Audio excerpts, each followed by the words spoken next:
Mídia e Marketing Talks, os desafios mais complexos da indústria digital. Olá, bem-vindos ao novo episódio do Media Marketing Talks, os mais complexos desafios do ecossistema digital.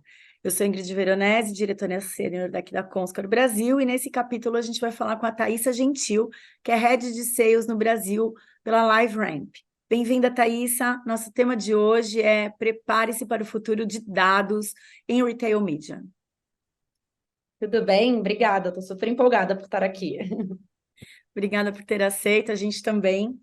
A gente sabe que a LiveRamp tem um papel bem importante nesse meio dos retailers, e vai querer ouvir bastante sobre a experiência de vocês aqui no Brasil.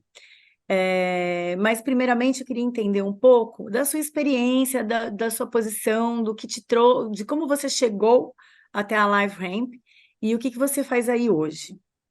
Claro. Acho que assim, o bacana é que quando a gente fala da LiveRamp, a gente fala do ecossistema como um todo, né? E eu acho que na minha carreira eu consegui passar por esse ecossistema. Então, assim, super resumidamente, mas basicamente eu fiz a minha carreira toda do lado da indústria, né? Então, tenho aí mais de 12 anos de experiência entre Kimberly-Clark e Johnson & Johnson, sempre na área ou comercial ou de trade marketing, né? Trabalhei em alguns mercados, né? Então, no Brasil, no Panamá, América Latina. Então, acho que isso foi bem legal de me dar essa visão holística da indústria. Mas eu resolvi fazer uma transição de carreira e fui para o RAP para trabalhar numa startup e com tecnologia e com mídia, né? Então, por isso que eu brinquei do ecossistema. Então, já estive do lado da indústria, já estive do lado do varejo e da mídia, né? Da parte de mídia. E agora eu estou completando esse ciclo, estando na LiveRamp, que é toda a parte de tecnologia para permitir que esse ecossistema do retail media e da publicidade digital realmente funcione. Bem bacana, realmente. Nesse mercado, assim, as coisas se complementam, se encaixam muito, né? E é muito rico quando a gente tem uma visão do outro lado da mesa também para compreender nossos clientes e até o futuro, da empresa que a gente está trabalhando, né? Thaísa, você poderia falar para a gente um pouquinho sobre como você enxerga o panorama do mercado de retail media no mundo até chegar no Brasil? Claro, claro. Eu acho que assim, primeiro vamos falar, né, do que é o retail media para o varejo. O retail media para o varejo é o que está permitindo hoje o varejo começar a trazer altas margens de lucro. Pensa na operação mesmo física de loja ou até quem só tem e-commerce. É uma operação muito apertada, porque você tem custos fixos, físicos altos, né, de logística, de armazenamento. Então, o lucro mesmo de comprar e vender mercadoria, ele é pequeno, apertado. E o retail media, no momento que ele abre essa porta para a publicidade usando os dados, ele abre para o varejo a oportunidade de altas margens de lucro. Quando a gente fala de marcas anunciantes, né, que é outra parte do ecossistema, para eles o retail media interessa muito, porque, de novo, a gente está trazendo dados muito qualificados de transações, de hábitos de consumo, para que essas marcas anunciantes possam fazer uma campanha de publicidade para um público assertivo para eles e levar uma comunicação personalizada. Então, também é outra parte do ecossistema que faz com que o retail media exista hoje, né? Agora, quando a gente fala, então, primeiro, do retail media no mundo, não tem como a gente fugir de algumas referências. E essa referência, basicamente, primeiro, em termos de maturidade, é os Estados Unidos, né? Então, nos Estados Unidos, a gente tem players como Amazon, Albertsons, Target, Walmart, que já são extremamente maduros e, inclusive, são hoje usados como referência para todos os varejistas que estão entrando nesse mundo de retail media. Né? E eles já têm não só uma rede altamente preparada e diversificada de produtos que eles oferecem, mas as marcas anunciantes nos Estados Unidos também já levam o retail media como parte da sua programação de verba, de investimento, sua estratégia, exato. Quando a gente vai descendo, então, para a Latam, o legal é assim, é o mundo de oportunidade. Então, a gente já fala de um mercado de US$ 1 bilhão e que ainda vai crescer muito. Até porque esse mercado hoje está sendo altamente dominado por alguns grandes players da região. Mas acho muito bacana porque Exato. Mas é muito bacana porque a gente está vendo que players regionais estão começando a se amadurecer e a ganhar relevância. E aí, quando a gente aterriza no Brasil, a gente vê, primeiro, né, dois pontos, eu acho. Um é que o retail media no Brasil ainda é sinônimo de ter um banner ou vender um produto patrocinado ou uma palavra-chave dentro do site de e-commerce. Eu acho que esse é o estágio muito incipiente do retail media. O retail media é muito mais do que isso, né? Acho que ainda falta, são alguns varejistas no Brasil já estão mais maduros, mas acho que no momento o que falta e qual vai ser o próximo passo é justamente os varejos entenderem que eles vão precisar trabalhar a sua rede de retail media na omnicanalidade do consumidor, né? Ou seja, chegar nesse consumidor em todos os pontos de dados. Bem interessante. E como você falou, né, esse benchmark com os Estados Unidos, eles já aprenderam, já erraram, já acertaram, já estão na fórmula certa, né, do sucesso. Agora focando, né, já falamos um pouco do panorama Estados Unidos, Latam, Brasil, agora vamos chegar na LiveRamp. Como que vocês operam no nosso mercado e qual que é a sua área de atuação especificamente lá dentro hoje? Legal, vamos lá. A LiveRamp é uma plataforma de colaboração de dados. E eu acho que no pouco tempo de entrevista que a gente teve aqui, eu já falei pelo menos algumas vezes do ecossistema como um todo. A tecnologia da LiveRamp é a que conecta todo esse ecossistema da publicidade digital. Por quê? Porque a nossa tecnologia está centrada em três grandes pilares. O primeiro é de identidade. Então, quando a gente fala de retail media, a gente está falando do consumidor final. Esse consumidor final, que é a Thaísa Gentil, né? Para a gente poder estar falando com ela, a gente precisa garantir também a segurança e a privacidade dos seus dados pessoais. Então, a LiveRamp é uma tecnologia que pseudonimiza esses dados pessoais que são, que são pessoais intransferíveis e transforma a Thaísa num código. Ou seja, a gente garante que seja possível fazer uma comunicação personalizada para um consumidor final, porém protegendo os dados pessoais desse consumidor final, por causa da nossa pseudonimização. Esse é um grande pilar. Então, identidade, né? Ou seja, a gente garante que a gente fala com a pessoa, é um. Outro pilar, então, é o da segurança e privacidade, né? Então, somos uma tecnologia que também permite a colaboração de dados. Então, por exemplo, um varejista e uma marca anunciante podem pseudonimizar os seus dados de seus consumidores para ter uma visão mais holística de como que essa Thaísa é para além do varejo A ou para além da marca B, porém sempre preservando os dados pessoais da Thaísa. E aí o terceiro pilar, que é o mais bacana, é a conectividade, que é, ok, agora eu já consegui entender holisticamente quem é essa pessoa, como que eu chego nessa pessoa, como que eu falo com ela? E a LiveRamp conecta com toda a parte de redes sociais e internet. Né? Então, todos os publishers e também todos o que a gente chama de walled gardens. Então, a gente pode falar de Meta, TikTok, Pinterest, os grandes veículos de comunicação, né, na internet, também todos estão usando esse mesmo código. Então, a gente consegue trabalhar isso. Nossa, E no Brasil... Desculpa, só no não, Brasil. pode continuar. E no Brasil a gente já chegou há alguns anos, né? Então, o que é bem bacana é que a gente está com esse ecossistema também redondinho. Então, já temos todos os grandes anunciantes do Brasil já estão usando o ATS, Authenticated Traffic Solution, que basicamente é esse nosso código Ramp ID, para que, quando se faça uma campanha de publicidade usando um dado de CRM, de um varejo ou de uma marca, a gente consiga encontrar essa pessoa. Então, essa conectividade o já está... anonimizador que conecta aquela persona, aquele usuário de várias outras fontes, é isso?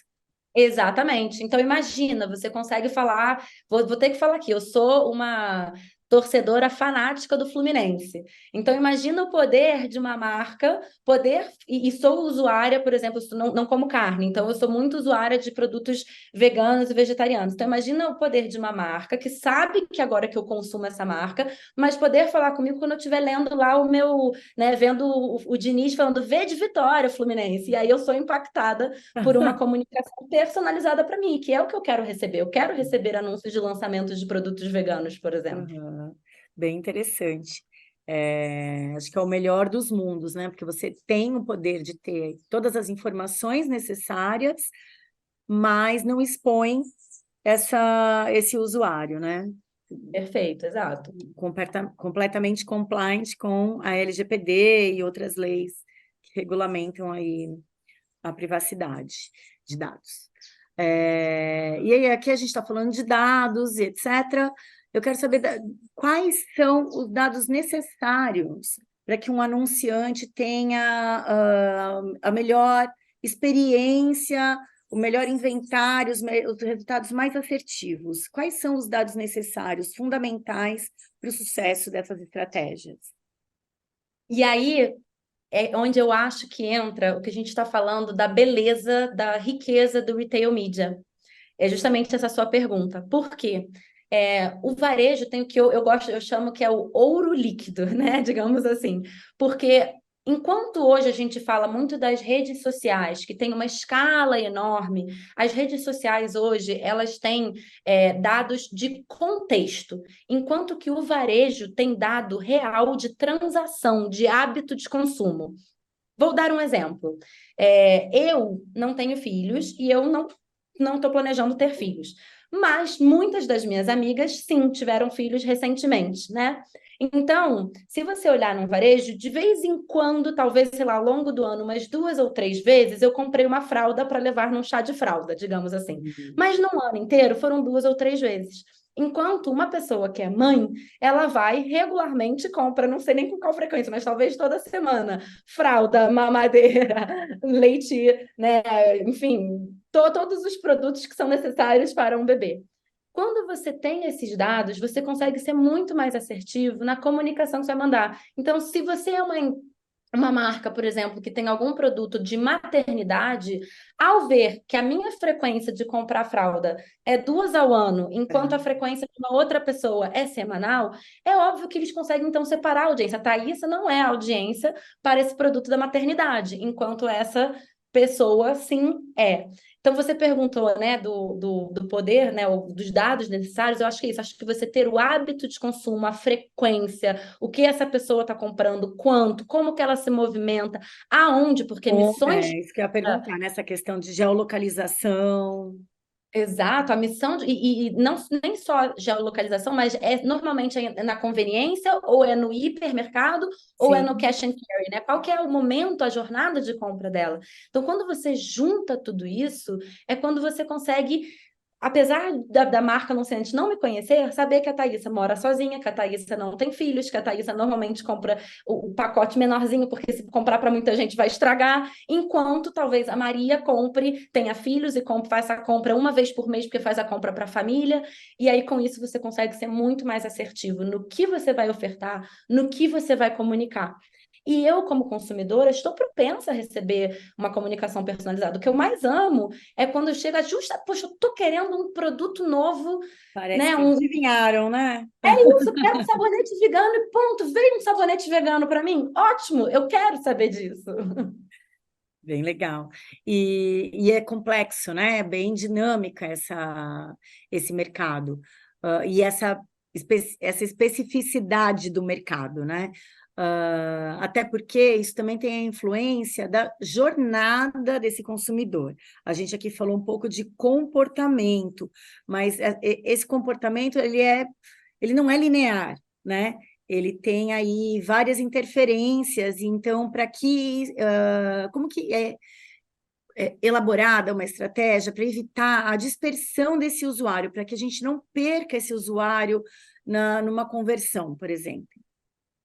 Legal. Acho que aqui a gente está falando um pouco, talvez, de trazer a lealdade desse usuário, né? E criar esse relacionamento, certo? Exatamente. Legal. Entender. Não, bacana. Eu acho que a gente já falou um pouco sobre como personalização, para mim, é a chave, né? Também, até linkando com o que eu acabei de falar, eu acho que um dado solto não te diz nada, né? Dados fragmentados não te dizem nada. Então, você poder juntar vários pontos de contatos de dados para ter uma visão holística, é o primeiro ponto, porque aí você consegue entender quem é esse usuário e até entender qual que é o usuário que você quer realmente reter, qual é aquele que tem fit com a sua marca, né? Então, eu acho que assim, se a gente vai falar de lifetime value de um usuário, de lealdade, de manter esse relacionamento de longo prazo, acho que o primeiro ponto é, eu estou falando com quem realmente tem o perfil, né, de ser meu usuário? Então, conseguir trazer todos esses dados juntos para você poder ter uma visão única é o primeiro ponto. E o segundo ponto, que eu acho que é super relevante trazer, é a questão também do custo de você manter um usuário, né? Então, como que a gente consegue pensar também em eficientizar recursos, né? Então, eu penso que o retail media, ou os dados, ou a tecnologia, todos eles se congregam, né? Se juntam para poder fazer isso acontecer. Como? Então, como eu falei, o retail media porque tem todos os dados que vão te permitir ter essa visão melhor de quem é esse consumidor. A tecnologia, porque vai fazer com que você consiga fazer isso de forma muito mais eficiente e automatizada. Então, imagina que você tendo uma tecnologia que você consegue criar com os dados, criar regras, algoritmos, né, através de seus cientistas de dados, você consegue eficientizar as suas campanhas de CRM e de crescimento e assim diminuir custos de aquisição, né? Então, por exemplo, vamos dizer que você identificou que o perfil do seu público é um perfil mais premium, né? Você tem o seu produto é um produto talvez mais caro, mas não sei, classe A talvez, né? Então você quer só falar e manter pessoas que tiveram um gasto X nos últimos 3 meses. Essa já pode ser uma primeira regra, né? Então, assim, para mim, outra pode ser uma segmentação geográfica. Outra pode ser o tipo de produto que está comprando. Você vai criando regras, né? E aí você já cria um perfil de usuário. E aí você pode, através de um algoritmo, por exemplo, falar, puxa, se essa pessoa não fez uma transação na minha rede ou com a minha marca nos últimos 90 dias, eu quero que ela automaticamente entre numa campanha de reconquista, por exemplo, onde eu vou dar alguma proposição de Oferecer um valor para ela. benefício para ela. Exatamente. Então, você tem os dados para te dar o perfil e criar as regras de qual é o perfil que você quer targetear, e uma regra e um algoritmo com uma tecnologia que, pronto, você não precisa de mais ninguém. Você já botou a regra aí, já botou play, essa pessoa não fez nenhuma transação nos últimos 90 dias, pum, impactada. E aí, você vê que essa pessoa foi impactada e fez transação, ela já automaticamente sai dessa sua base de regra que você criou, né? Então, acho que com isso você consegue ter a melhor base de usuários, uma melhor inteligência e também uma automatização do processo que faz com que você tenha uma redução de custos. É uma super eficiência, uma eficácia, né, na verdade, porque é um processo rápido, né? E sobre a segurança e a privacidade desses dados, né? Porque são dados extremamente valiosos, são dados aí que vão falar de quanto essa pessoa gasta, o que ela consome, quem ela é, né? Como que vocês trabalham essa questão da segurança e a privacidade dos dados na LiveRamp? Legal, bacana. Acho que também tem algumas formas que eu posso abordar isso, né? Acho que o primeiro de tudo é privacidade e segurança é passo número 1 para qualquer rede de retail media, independentemente da LiveRamp. Eu acho que assim, Esse é o seu rede... ouro, né? Exatamente. Então, assim, a gente tem que falar de consentimento e de preservação de dados pessoais, né? Então, qual que é o consentimento que esse usuário deu em termos de receber comunicação e todos os dados que são pessoais e intransferíveis, eles têm que permanecer pessoais e intransferíveis, né? Por mais que a gente esteja falando de personalização.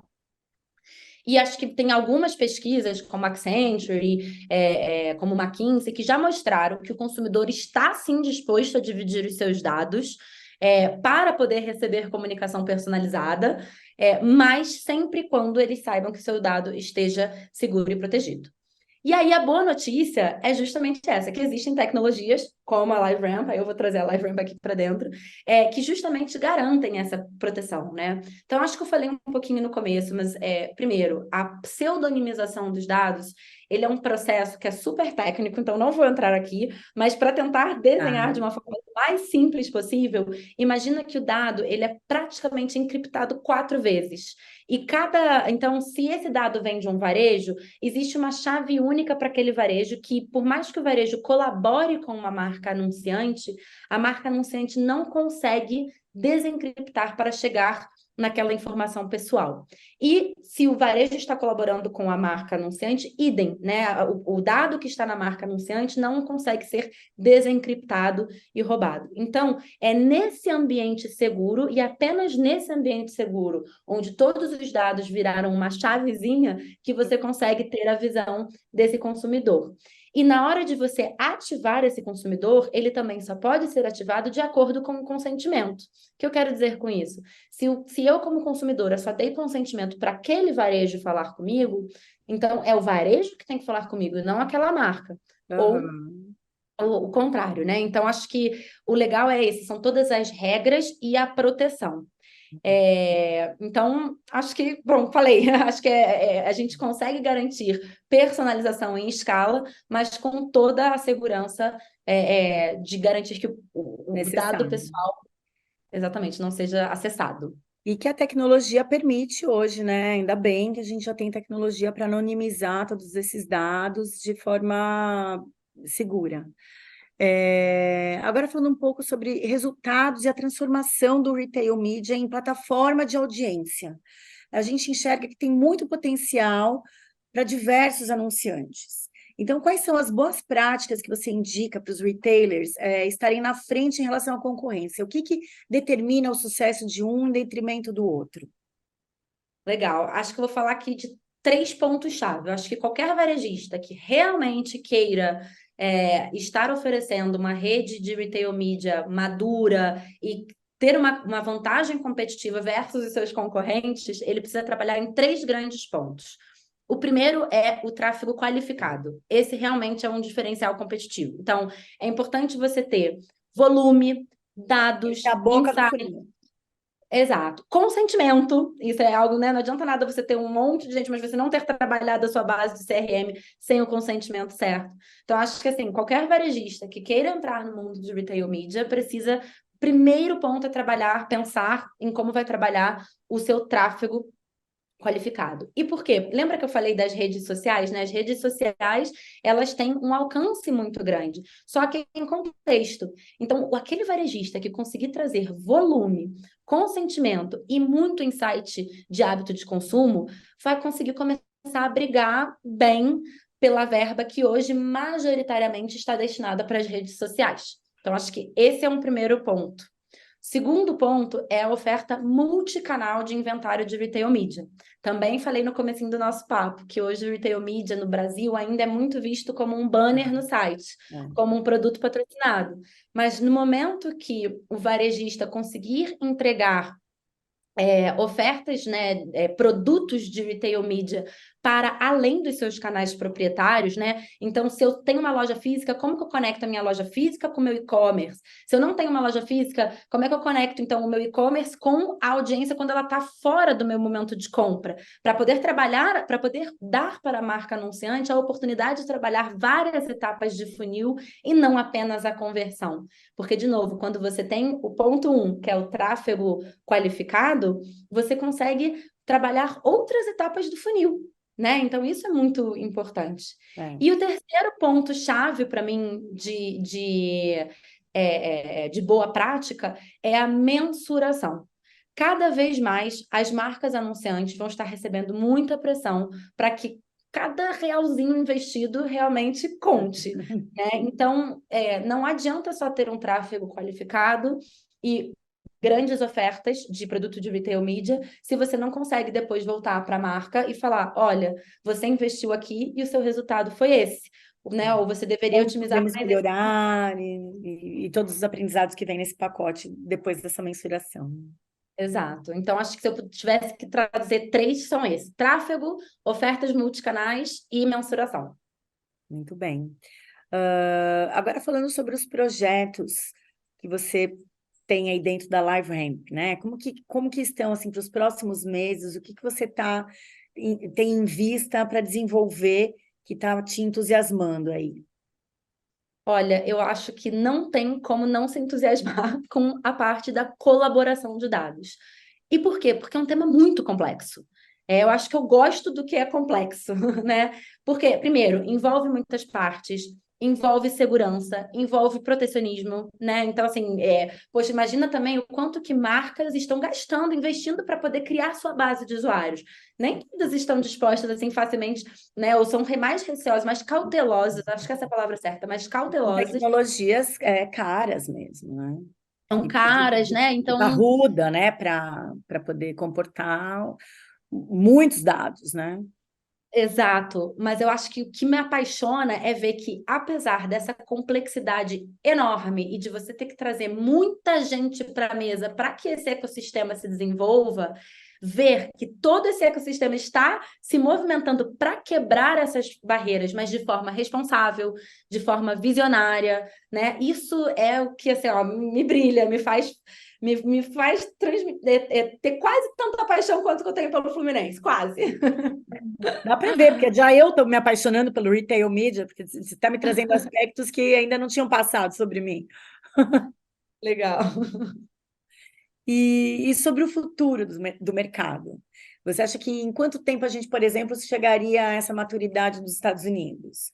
Ou nos próximos anos, quais são os passos que o Brasil ainda tem que dar para se desenvolver para essa direção? Eu acho que eu tenho falado muito que o Brasil está em ebulição quando a gente fala de retail media, né? Então, para o futuro, eu estou amando ver que já os grandes players, né, estão acelerando, estão fazendo com que os players regionais se acelerem. E o que eu acho lindo do Brasil é que, por sermos um país continental, a gente tem sim os grandes nacionais que estão em território nacional, mas a gente tem, eu gosto de chamar de local heroes, né? Então você vai para cada estado, para cada região, e você tem aquele cara que tem que culturalmente, né, é daquela região e que você vai e compra É nele, né? líder ali, né? É líder ali, exatamente. Não pode vir um nacionalzão grandão, mas ninguém tira a posição que aquele cara regional tem. Então, eu vejo muito esses líderes regionais tomando aí a frente e começando a bater de frente em termos de oferta de retail media, né? Se amadurecendo, se preparando para poder brigar de igual para igual, porque cultura no Brasil é muito forte, né? Então, a regionalização no Brasil é muito forte, isso é uma coisa. Mas o que eu mais vejo, na verdade, e que até eu vou fazer um pouco um paralelo, talvez, com o que a gente viu acontecer no mundo de streaming, por exemplo, né? Veio, sei lá, o Netflix, depois a Amazon Prime, depois... E hoje, que está todo mundo percebendo que, caramba, no final do mês eu estou pagando 15, 20 A gente já não streamings. consegue mais relacionar todos, né?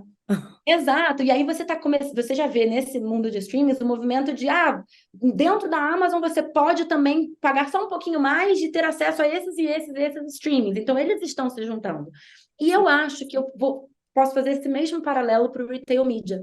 Pensa em você como uma marca anunciante. Vai ser muito difícil você falar, puxa, agora eu tenho que tirar um dinheirinho e botar nesse varejo, mais um dinheirinho e botar nesse varejo, mais um dinheirinho e botar nesse varejo, mais um dinheirinho. Então, o que eu vejo, acho que não é no futuro imediato, porque a gente ainda está muito no comecinho, mas eu acho que o futuro vai ser um grande data hub, sabe? Então, eu acho, por isso que eu falo da colaboração de dados.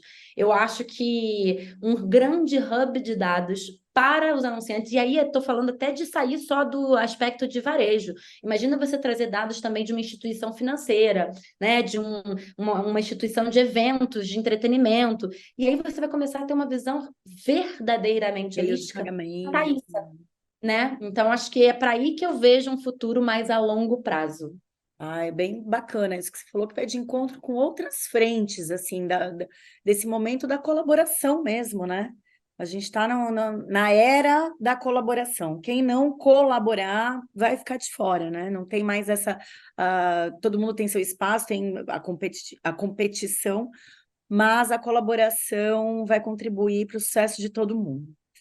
E, por fim, eu queria saber, assim, da sua visão, quais são as recomendações que você daria para esse mercado como boas práticas, e de diferenciais que os retailers têm que ter, ou as marcas, para poderem aproveitar e surfar a melhor onda desse momento?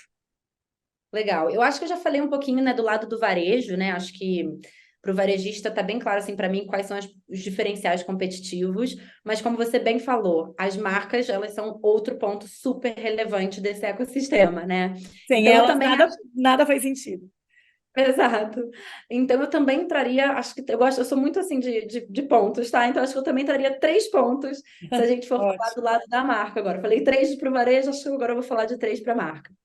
Então, acho que a primeira de todas é apostar mais.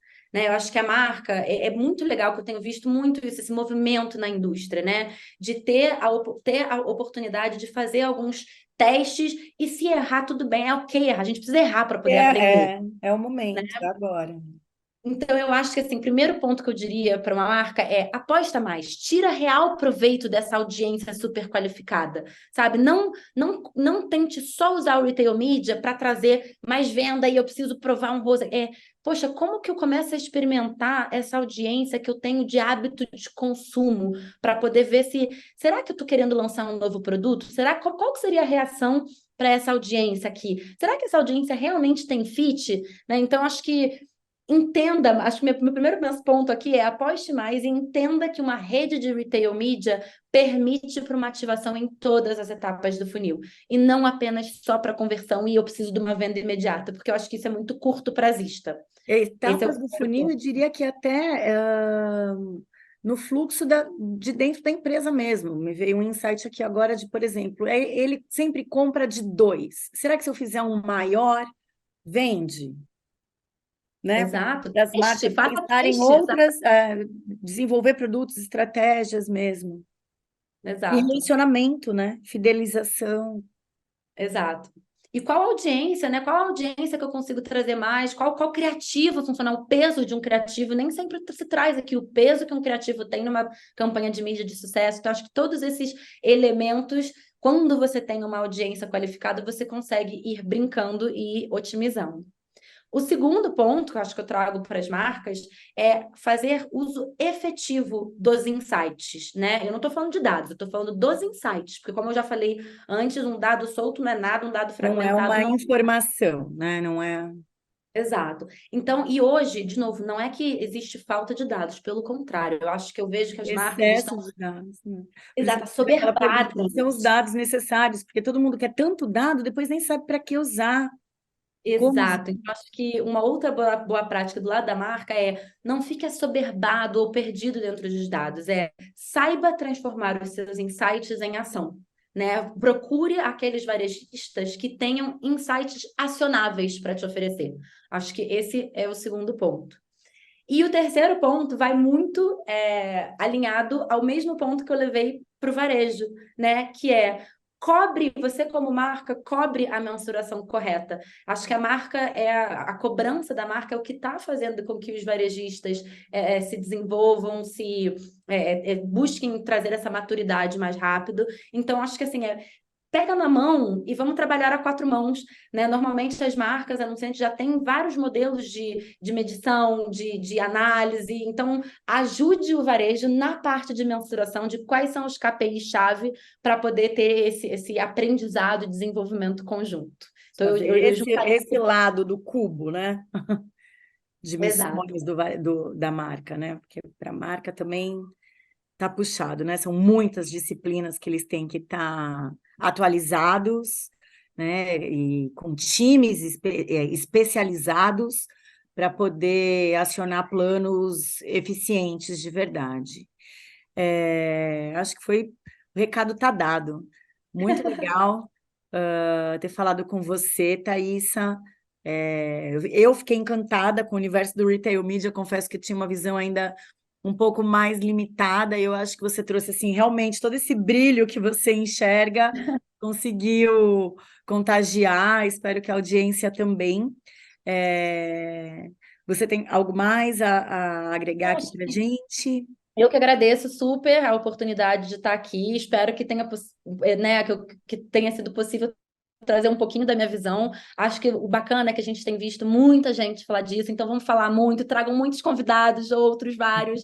Vamos fazer porque você me perguntou do que eu vejo para o futuro, né? E eu acho que esse futuro pode chegar mais rápido, quanto mais a gente estiver falando, se ajudando, colaborando. Não é só a colaboração de dados, mas a colaboração também do ecossistema como um todo. De Então, obrigada. aprendizados, Lisonjeada né, por estar também. aqui.